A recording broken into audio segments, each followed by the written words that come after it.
time now to take a look through the newspapers, and life coaches Kate and Tiff are back with us. Thank you very much, ladies.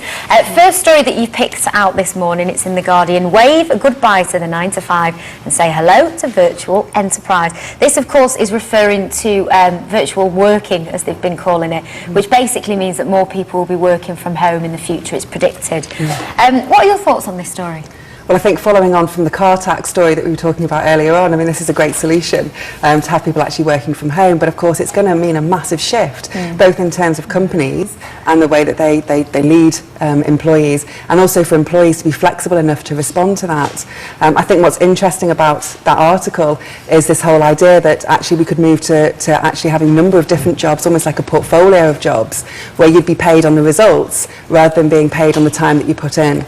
But what concerns me about this, I mean, it's great, there'll be less congestion on the roads, you know, less pollution, that kind of thing, and you know, you could work for longer hours without the commute, but we're sort of cutting down on our social interaction more and more, aren't we? And it's so important. Absolutely. I mean, you look at all the things that are on the internet now, you've got Facebook and you've got all these social things, but where's the actual face-to-face interaction? Yeah, that's it. So yeah, I think you'd have to definitely address that and how you keep that momentum going. One of the good things it says in the article though is talking about more collaborative working between organisations. So I guess in order to network and to fuel those relationships, you would have to spend more time together.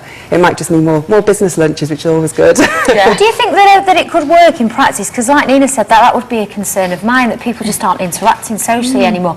Another concern that I'd have, and for me personally, is the self-discipline. You said there about it being paid on results-based, but you know, I mean, somebody could be grafting away at home and just not getting the results for whatever purpose, especially if you've got a family. There's so many interruptions at home. Do you think that it could work? Well, I think I personally couldn't have worked from home and had my kids in the house at the same time. I mean, just speaking personally, that would not have worked for me. I think where it is really great is you have not got the same level of distraction when you're at home as you have in, most people are in big open plan offices these days. And so actually most home workers these days are actually much more productive than they would be if they were sitting in their open plan office.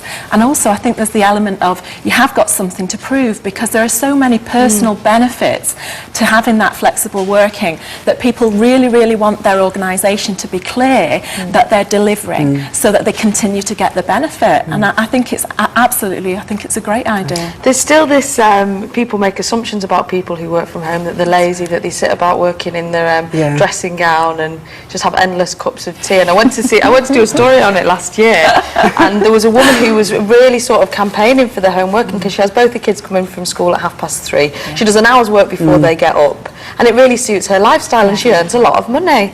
You see, another way of looking at it, because we both have had that experience of working from home, is that actually you're never away from the office.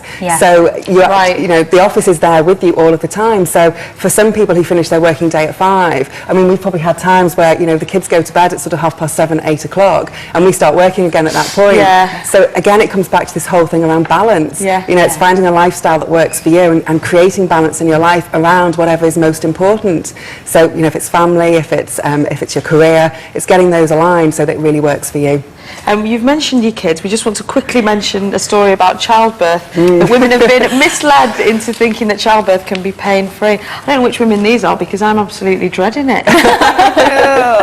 I think there's a tendency though to think millions have done it before me, it will be fine, but it's quite terrifying if you actually sit down and think about it. Well, I think the actual study that's referred to in the article is up at Newcastle University, and what they're saying is a lot of women go into childbirth and they've done the antenatal classes and they've heard about the aromatherapy oils and all of that kind of thing, and they think, you know, dab of lavender and I'll be fine.